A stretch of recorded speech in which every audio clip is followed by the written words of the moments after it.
Eh bien voilà, c'est un événement majeur dans la vie de notre université puisque on a eu ce matin la signature de l'intégration du pôle 3D qui est une grande école de design dans le domaine de la création audiovisuelle, jeux vidéo, cinéma, etc. dans l'université catholique. Vous avez vu que dans Osons l'Espérance, qui est le programme du mandat qui est en train de démarrer, nous avons fortement axé ce mandat sur Université catholique, territoire créatif. Or aujourd'hui, dans la créativité, que ce soit dans le bâtiment, que ce soit dans la formation, que ce soit dans l'enseignement lui-même avec la place des serious games, que ce soit dans la santé, il n'y a pas un domaine qui échappe au 3D. Et donc on avait en quelque sorte un trou dans la raquette déjà sur ces formations en design, mais en même temps, comme nous allons développer fortement les lieux de créativité avec la design school, avec le hangar créatif, avec tout ce qu'on est en train de développer, il est évident que les passerelles avec le design numérique sont très opportunes et très intéressantes pour les deux, le pôle 3D et pour nous.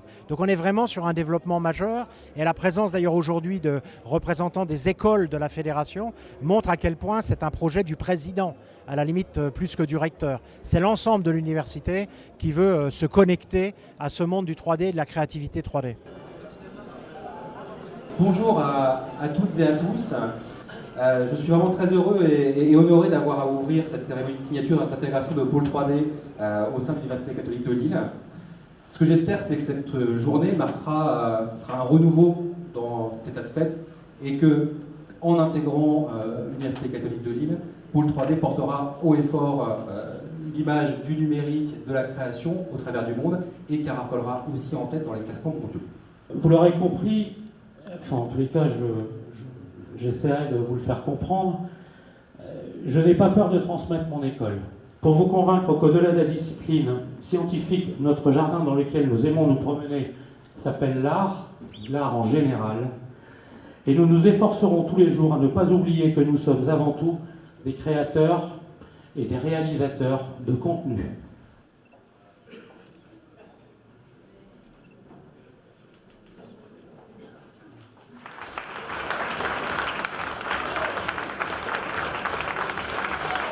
Ça va porter de plus des deux côtés. Au pôle 3D, c'est l'internationalisation, c'est la diplomation type master.